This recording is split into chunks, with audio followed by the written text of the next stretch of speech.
Tensions rise here, ladies and gentlemen, in the finals of the Elite Series League of Legends 2nd Division, as Dynasty is able to take the first win versus the Sloths in an incredible display of power in the previous match. Now, before we're headed to the third game of tonight, let me reintroduce by my side my dear co-casters Fresh Tana and QG. Welcome back, guys. And girls. 1-1 for this finals. Yeah, and Dynasty just coming with the upset of the split, taking a win in finals versus the Rift Sloths. And yeah, I think you've already teased it a bit every time, QG. It's a bit reminiscent of a very similar situation we've had in Spring Split, where Oma in the first seed lost in the end 3-2 versus Reapers in the finals, coming in 4th seed. Will Dynasty be able to follow through with that curse, so to say, on the first, or will the Rift Sloths in the end take it? Look, I need that big enter button, you know, the cushion. Do you know that one? Yeah. For your keyboard, and then just say go, and then every time I cast, I just hit the button, and then everything goes in. That's what Dynasty did. They hit that go button 5 times on every of their 5 champs, and they just bam killed the Sloths with these team fight comms, and it was like, oof. When you think about it, a comp like this is not that easy. You have to be ahead, and the first blood on Dynasty and also on Dark UniQ, put them in the safer lane, put them in ahead, a longsword 350 gold, and then it kinda got unlucky for the Sloths. The Dynasty went ahead again and again and again, and then we're 8k ahead against the Sloths, and that's the thing you have to do. And now we're gonna see what the Rift Sloths are doing. Are they going? Yeah, the Nocturne is gone. Maybe that was the whole thing of the comp, the Nocturne and the Shen. You can't play that comp without the Nocturne, because everybody has to go in, and that's how you get it. Yep, I think that's a good draft adaptation. And also, like, still banning Jace is a good one. Jax, like I said, I wouldn't ban Jax in the first 3 bans. I would ban it in the second rotation. Tristana, I guess, is a good decision, as well as Rel. Now the big question is, what do they ban? Okay, it's Nico, so no change from Dynasty, because I mean they won last game, right? But now Rift Sloths actually go for the Kaiser first pick, so at least they will change their game plan. Yeah, Aldaflar is a Kai'Sa main. He told that in an interview once. So that's the pick out for the Rift Sloths. Dark UniQ is too scary on that pick, and that means that there's gonna be probably a Kalista, and there's also a Nautilus not banned. So Dynasty can play Nautilus, but they are going for the Varus and probably also a engage support again. The Rakan is up, the Nautilus is up, the Alistar is up, the Leona and the Blitzcrank, so everything is up. They should go for the Nautilus, because else Nautilus Kai'Sa is hard, but they are going for the Maokai. Yeah. That's a bit dangerous, because everybody knows Drizen on the Nautilus is really, really dangerous. Plus it being a very strong comp, or having great synergy with the Kai'Sa, as you've said. This is really dangerous, putting Rift Sloths on a very strong bot lane already. But, I mean, I believe in Dynasty for having a backup plan against that if they leave it open. Yeah, but what I believe that Nautilus would be the perfect pickup for Dynasty. Not only is he great with the Kai'Sa, so just picking it away makes sense, but also he is great against the Varus. I mean, Varus has legit no defensive capabilities against Nautilus. It's not like he is a Tristana and jump away, or not like a spell shielding ADC or something. If he gets soaked or ulted, he's probably dead, so That's the reason why I would have preferred the Nautilus for Dynasty. But it is what it is. Shredded goes back to the Sejuani tank gameplay. We saw like the whole split, and actually the team comp here from Sloths is basically normal split with Sloths, with Cruisen on Nautilus, with Shredded on a tank, Adafla on a carry. So it's basically what they always do. And Braum now picked up for Dynasty. They banned Braum, I guess, 2 times, so now they picked it. And now the second ban phase starts, and you could just ban out 2 mid laners, just blind pick a mid laner for Frankie, and still have last pick for Hazagi. Yeah, and it looks perfect. The Ari is gone now. There's still LeBlanc for Frankie, and there's also Syndra for Frankie too. But with the Braum pickup, we have bot and support, bot lane and jungle picked. So your focus will be on mid lane here, and there's Gragas out. So we will see a new champ for Beacon. His top 3s are out. Alessandra is still open. He has played it throughout the playoffs, and I would see, because currently this time around it's Riftlos that go with the go buttons. You have Nautilus's insane engage, you have the Sejuani who also has got insane engage. In my opinion, Lissandra wouldn't be too far off in there, especially since they have the counter pick now in the mid lane. I don't know.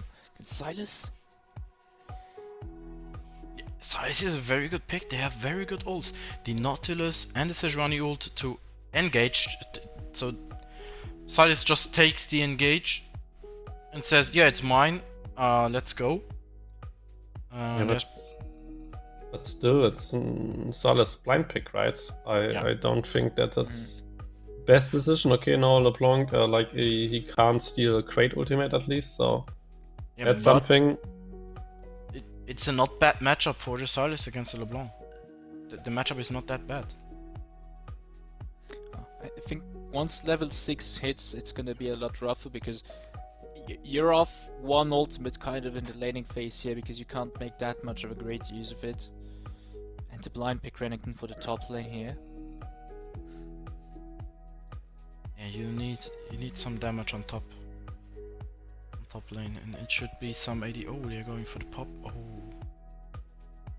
I like that pick. I was gonna say, yeah, Tristana's eyes went like, oh, Poppy. Yeah, but the pick is good. The pick is good. It disengages the LeBlanc, it disengages the Sejuani, the Nautilus and the Renekton, but they go for the matchup in the lane with the Olaf. Yeah, but I mean, that would have been such a great pick against all 5 members of First Loss, so kinda wasted potential, also wasted potential to just please a Poppy OTP with a good played Poppy on Hazaki. I mean, it's wasted potential from him. And I mean, we had him in the interview. I should have said something like play Poppy or whatever, but anyway. And I think it's a good matchup against the Renekton actually.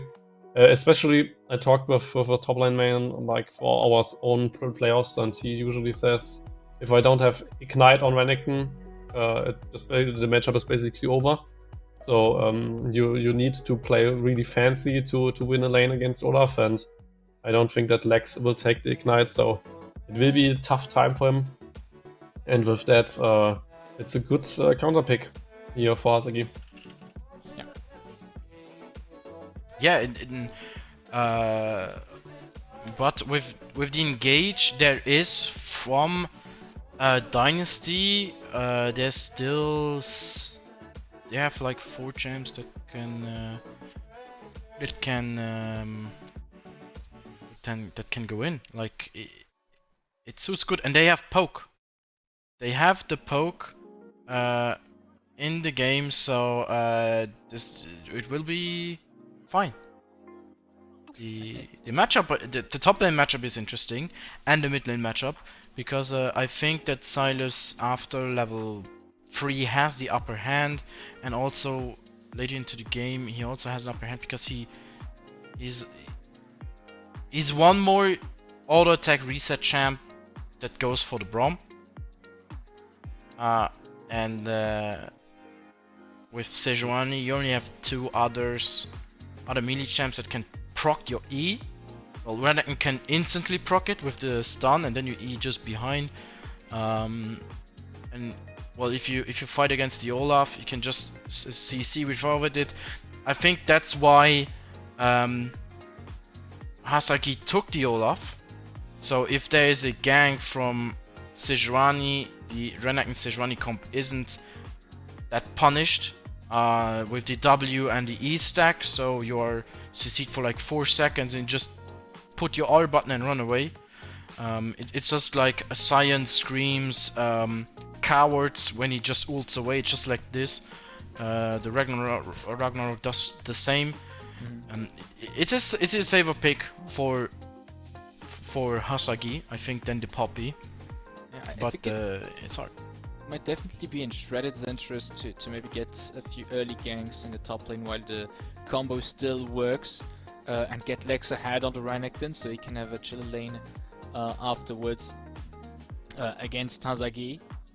And then start focusing on that bot lane. Of course, you want to get the Kai'Sa ahead on the bot lane. You have the Nautilus, so the gank setup is really great.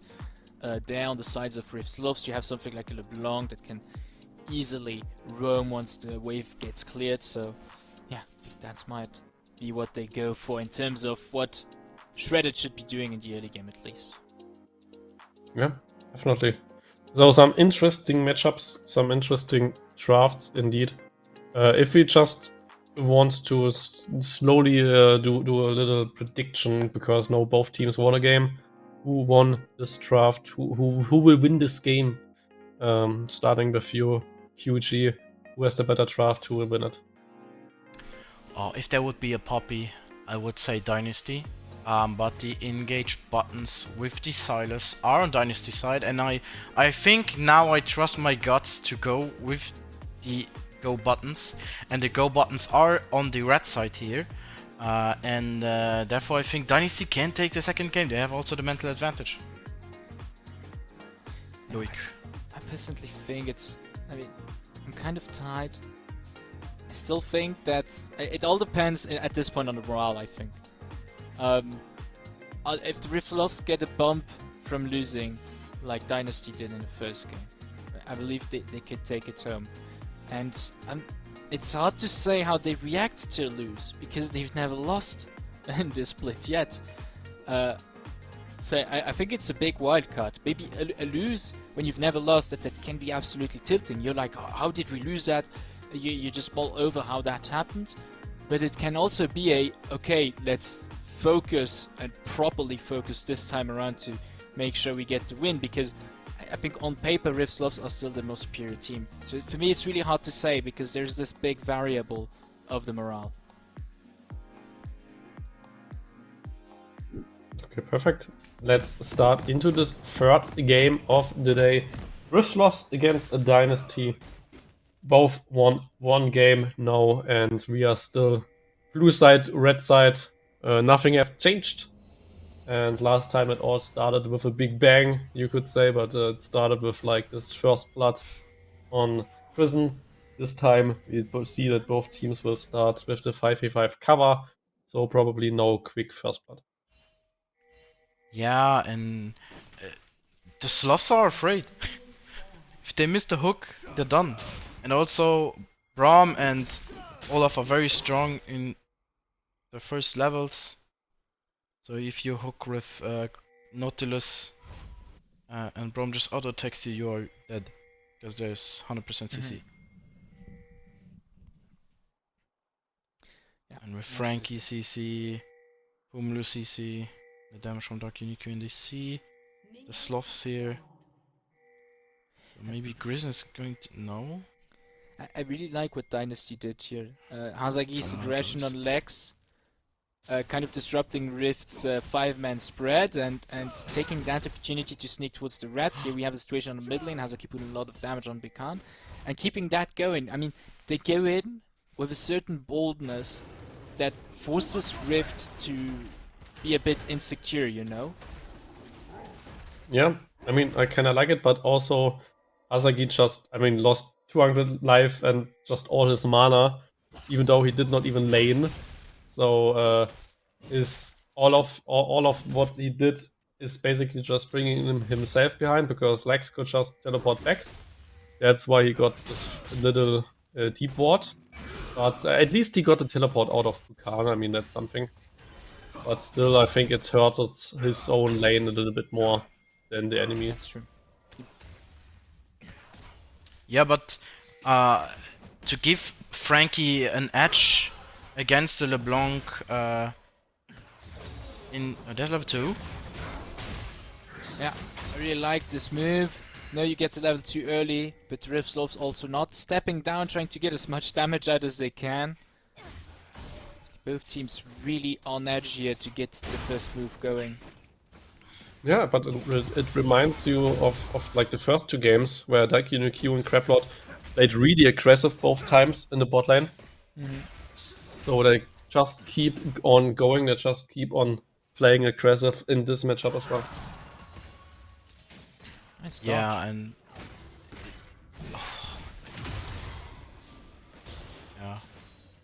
Yeah. LeBlanc. Yeah, hitting that root. First 3 levels, level 3 for Silas now. Might be the time to change a bit, but Hazaki still doing great in the lane versus Lex We here. see first Getting some blood. damage out, Conqueror dropped, you have to flash out for Lex. Flash in with the stun, however, and Shredded comes in. First blood for the Sidrani player. Yeah, and that actually was a big outplay by Lex. Not only had he like jungle attention and stuff, but also the juke that he just standed in the like at the beginning of the brush, that he went not like further behind her, that he did not run away from Hazaki. I think he expected him to run away. That's why he threw his axe like a little bit too far forward, and then just Lex surprising him in the brush, especially with jungle help, was just too much. So Lex definitely with a little outplay there. Yeah, now again the outplay is come. No. Not this time, not. Shredded isn't falling twice for it, but I really like this because it shows that Lex at least has a very cool head going into this. Playing this very calm outplay, taking the kill for Shredded with that. That's very nice to see. Oh, and Yeah. the pickaxe is in. Yeah, pickaxe against long sword, that's big. But like with perfect information, after he gets the flash, he can just walk out. Because then he knows that Shredded might be top lane and stuff, and then he wouldn't go for this risky 1v1.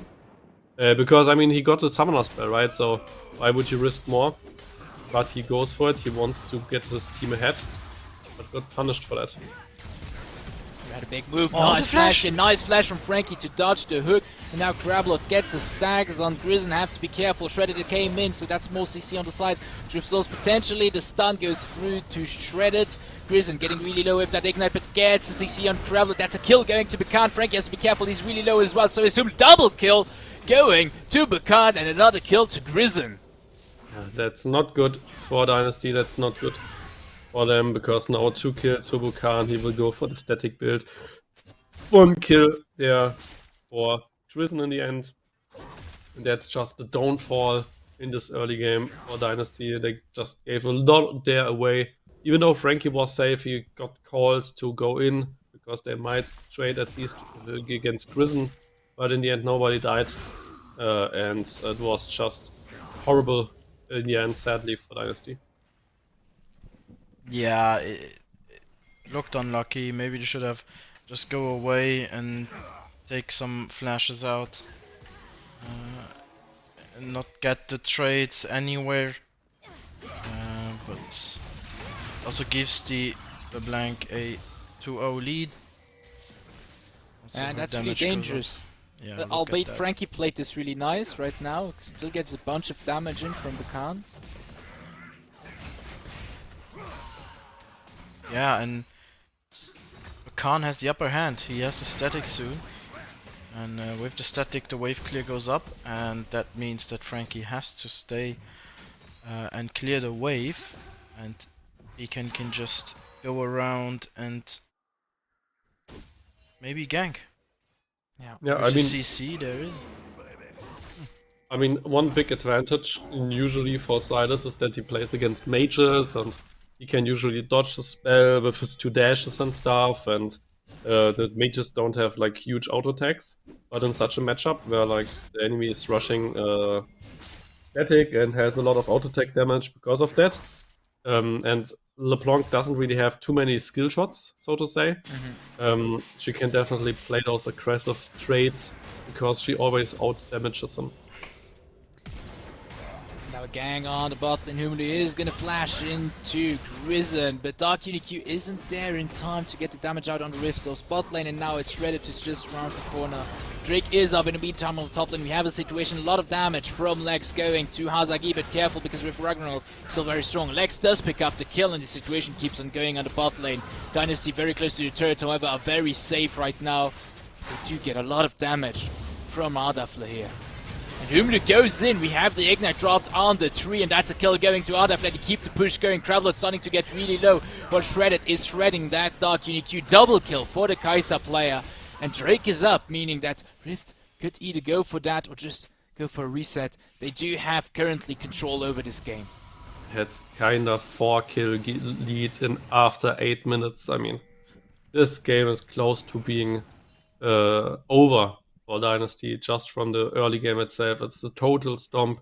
Like every single play Dynasty tries to make is kind of rigged. Like with this little 1v1 top lane, and then with those 2 bot lane ganks now from Hubulu, with the mid lane play, like all of them kind of got initiated by Dynasty, and all of them got lost by Dynasty. So they just don't get into this game, and with that, the lead just gets bigger and bigger for Sloths at the moment. Yeah, and also with the mental edge, they thought they could do these plays, but it doesn't look like it. Yeah, it's hard. in the end, Rift's Love's mental still up par. Seems like that loss did not do anything to them. They are still cool-headed going into this, and you could maybe even think that actually it's Dynasty who had that win rush to their head, gave them a bit too much confidence, while the Rift Loves decided to, okay, let's sit back and just react to Dynasty in this early game, and it's working really well. We had Shredden on the top side when he needed to be there to help out Lex. Now Lex, look at that, he is winning that lane. We just had Shredden on the bot lane when he needed to be there. Now it's Ardafla with 2 kills. He was in the mid lane when he was needed, along with Grizzon. Just wait and see where you need to be and when, and it works really well. Dynasty now taking initiative on that Drake, however. And though even the Ragnarok got used in the top lane, so we might see a little tower dive there against Olaf, especially now with the Herald. I mean, turret already is at half health, so with the turret you might get it first turret, and with that, this lead on Lex will be enormous. Yeah, and even before Unleashed teleports are in, the tower is dropping, and there's probably a second dash on the second the tier 2 tower on top side, because what can you do against a dash? Boom, nothing. And this is just free damage, and there's a diving setup. Yeah, dice coming in from Dynasty, but Risen picks up the initiative, and Dark UniQ is just exploding at the damage of Ardafla. We even have a TP coming in from Lex. Bukan joining in from the mid lane. Double kill goes to the Kai'Sa player as it's Scrabblot who falls at their hands, and Humulu getting caught by Bukan is not going to survive as well. And with that, Rift once again turns the situation around. They expect the dive, they react to it, and they pick up 3 kills with that. Probably even some more turret platings on the bot lane, getting Lex ahead even more. Mid lane as well. Tower dive onto Frankie, flashes away, however. Oh, Risen barely surviving there. Lucky. Yeah, it's 6k gold lead right now for the Rift Sloths. Not only 6k, but just after 11 minutes. In solo queue, I would say that's a total FF game. Just, I mean, every single lane is losing. And everybody just does misplays. They cannot win a single fight. So I think in solo queue it would be in FF at 15. But in this case, Dynasty knows where their strength is and that they still can win something like that, even though it's really, really hard. So there will not be a surrender here. But for the mental, it's unwinnable in the mental state right now, just because they get crushed that heavily at the moment. yeah, and imagine winning against the Sloths, and then the game after you get crushed like that, and they say, yeah, we tried out some comp. Now we go back to basics, and we just dump you. We are putting you in the bags and put you into dumpster. This doesn't look good for them. Nobody is ahead. There's no win con for now. The Olaf, who is struggling against Lex here. The Braum can't do anything against the damage of all this. The Varus is very immobile and doesn't even have an item yet. This is so hard. We're going towards that situation where it's the Rift Sloths who are going to start setting the pace here. They reacted up to now to play Strip Dynasty, but we can see now they're taking initiative. They're taking that engage between two turrets. The damage on Humulu is out there, and he does not get away. Another kill going to Ardafla. We have even Lex joining in as he sees Hazaki TPing in. Rachel Frischer goes Ari. Frankie is there as well, but it's the teamfight going on. Krablot is stunned. We have a bunch of damage on Hazaki, even though he cannot be CC'd. Frankie gets some nice knock-ups, some nice CCs out there on the Rift Sloths, and they need to be careful. They're getting low, but now Lex in the middle of them. They do pick up the kill on Frankie. Lex is going to die at the hands of Dark UniQ, and with the Blast Cone, the Rift Sloths are able to get away from this situation as Dark UniQ with Krablot try to look for an angle, but yeah, they cannot catch them.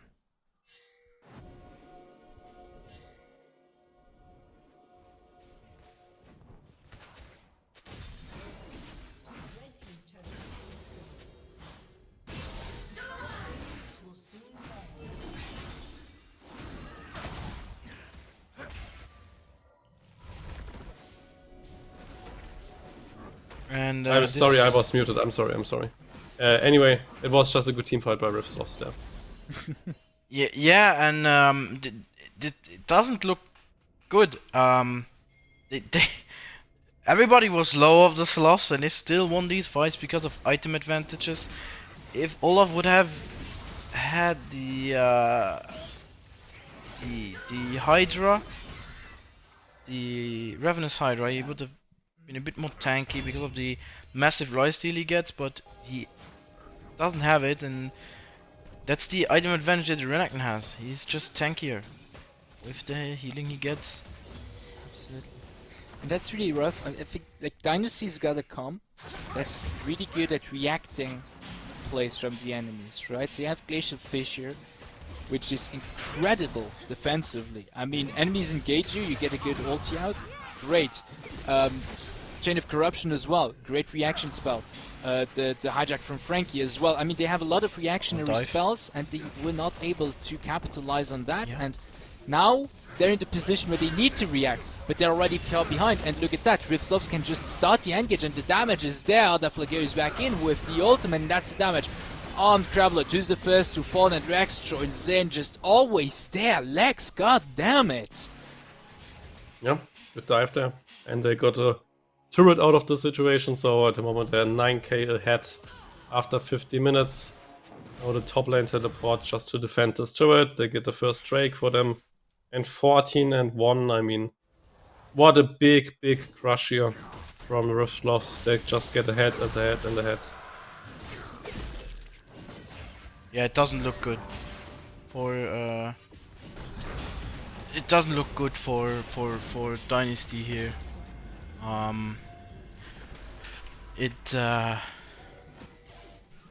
Yeah, the Rift Sloths are just back. They are in it to win it, and now they go for the second Rift Herald. And yeah, here we have the initiation. Zone the enemies out. Bakana on the side just building a bunch of damage on Krablord. With that, they get that Rift Herald. Yep. And with that Rift Herald, they will probably just open up the map a little bit more. I mean, they got 4 turrets already. So, I mean, maybe they could even play to... I mean, that would be really funny if they took Rift Herald at the last possible second, not yet. And then just try to get Baron and then just try to get Dancing Herald. I mean, especially in such a game where that could have happened. That would be so funny. But, I mean, they just went for the fast Herald and maybe just crack open a tier 2 turret with that and just try to snowboard. But I mean, I would have I would have liked it to see a Dancing Herald in such a series. Yeah, but if you wait more with the Herald and you take it to Baron buff situation, you take it right before the Baron, you can Here we also have engage. Dynasty deciding to take initiative. They get the CC out on Grizzn. The damage is there as well. Dark-Unique picks up the shutdown here. I don't think was there any in Grizzn. He does pick up the kill at least. And now it's Rift, 10 situation around. Try to look for an angle, but they disengaged properly actually. Yeah. But still a good catch here on Grizzn. I think it was the second guy without a shutdown, so I mean it's kind of sad for Dynasty that they don't get those carries. But yeah, still it's a sign of life. 10k behind still after 70 minutes, but it's fine. It's like the meme with the guy sitting in a in a firehouse and he just said it's fine. So yeah, but it's probably not fine that they will lose this game, but yeah, Rift plays is just phenomenal. Yeah, they are playing it like they should. Like they played the whole season. They played Stompy, they played, yeah, we are ahead of you. It's just, Yeah, this is how you do it, right? It is what you would expect from the number one of the split. And currently so far ahead we have a 10k gold lead. If you look at, for example, Shredded versus Humulu. Humulu hasn't finished the Mythic yet. Shredded has finished his second item. And this goes on other positions as well. They're currently so far ahead. And Dynasty is in a position where they need to react to them. They are able to get those picks here and there, absolutely. But it's not yet enough. They are still too far behind in a pure gold fashion that they cannot really leverage it. I mean, this game kind of reminds me about those third games of the past couple of series, like especially against Full Clear. The third game against Full Clear of Rift Sloths and the third game from Dynasty against Full Clear was like this big storm, this big really fast storm. And like this is the third game as well, but Dynasty won a game, so it's but in those series the third game usually was such a storm, and it's kind of funny to see that it's like this again. Here we have the hook on Crabble, who's getting a lot of damage, albeit on the E up. Very nice glacial Fissure as the counter engage from Dynasty is there. They get the shutdown on Shredded. First shutdown going to them. TP's coming in from the bot lane. A lot of damage falling onto Grizzn. Second member to fall from the Rift Sloths. Now Lex is there as his TP was on cooldown. And Dynasty already did the deed. They got one kill and a shutdown. They seem to be moving towards Baron. Is that a wise choice though? Khan coming in.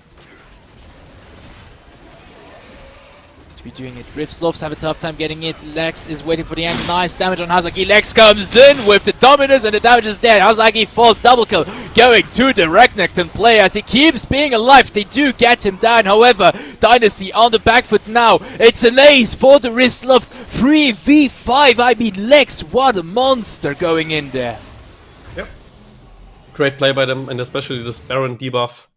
Just killed all of Dynasty, just reduced resistances, and then just like the sharks, Rift Sloths came from all sides and just killed one by one. And now even get this Drake, they got the Baron. I mean, that's kind of heartbreaking that Dynasty, after such a good fight, just loses everything. Yeah, and there's the punish again from the Rift Sloths. Beacon just poked out Hasagi there, and then Lex just went in and finished everybody off with the AoE from the Renekton. That's what you take. Oh, that's some damage, man, and it's so unfortunate for Dynasty. They actually try to do something, and the Sloths just say no. We are, yeah, we just gonna crush you today. And with the Baron, they also get the Dragon. And they also get some towers. And they are now going to siege. But the poke that LeBlanc can do is obnoxious. The 3 things she can do with that build. She could never do before. Yeah, absolutely. And I mean, in the end, timing-wise, it worked out perfectly for the Sloths because almost everybody got Baron buff. All of them got Baron buff, save for Lex. So it's actually perfect. They got a bunch of them, they can keep pushing. You have the Khan always on the side, on the flank of Dynasty, annoying them a bit, and they just keep the siege going. Top lane is also pushing in. Yeah, but at the moment they can't crack open those inhibs. So that's something, especially Lex has no Baron buff, so he can't really go on the side lane. That's the reason why Buchan is now on side lane. Just to get at least 2 pushing Baron waves. No, I mean, I think they can still just go for the turret or just tower dive or something. They're just too far ahead if they really would like to. But they can just play it safe now with those 2 pushing lanes. Yeah, same with Khan. They don't need to actually dive because they have Baron buffs and can just siege with the Omega minions. And there's the tower down. There's the inhib going to be down, and they probably rotate bot side now to catch the next wave. And they are. So there's the next tower gone, either on top or bot side. Because you can't split against them because they're just gonna engage and crush you. And you can't clear the wave because they're gonna engage and crush you. Oh. They need That's Sloths rotating towards hard. the bot lane, and Buchan takes the top lane inhib in the meantime. There's 2 inhibs down. That's a really good push from the Rift Sloths. I mean, they get the mid lane open, they get the top lane open, and with that, Dynasty definitely on their back foot. 16k gold, or rather 15k gold lead as well. Yeah, and now they can just push S5 bot lane as well. I would probably even send Buchan top lane or maybe Lex top lane just to have some more pressure. And then just siege S4 bot lane. Because with those open inhibs, if someone gets to the Nexus turrets, then they can just try to break open those as well. So probably it's the best play to go for 1-4. But this game should be in the books for Rift Sloths. Yeah, I think you should send Beacon top because he has just the safer champion to get away with the flash and double jump, and also can clear the wave with the static shift pretty easy. And then so you have the pressure on the Nexus towers, and then you get the inhibitor tower for free. But yeah, you see it's hard to look what you can do. The Olaf is behind, and it's definitely not why you picked him. Yeah, absolutely. And the Sloths keep the sieges going, they keep the pushes going, they're leaving no breathing room to Dynasty.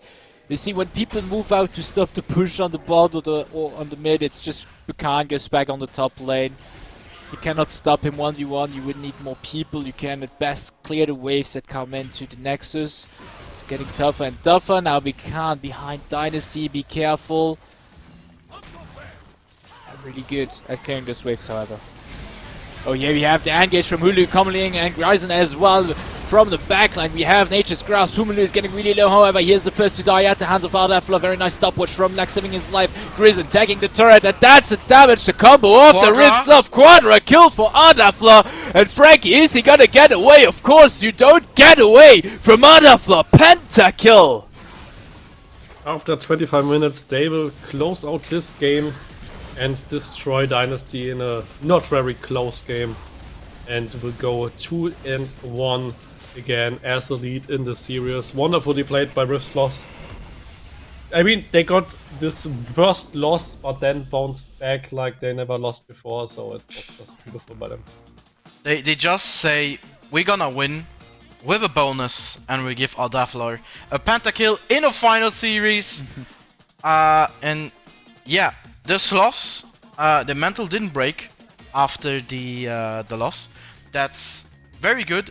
Dynasty had the thought they could win again, and they tried stuff, and the stuff went bad, and that's why they lost the game. So they should refocus, get into the mental state of the game too.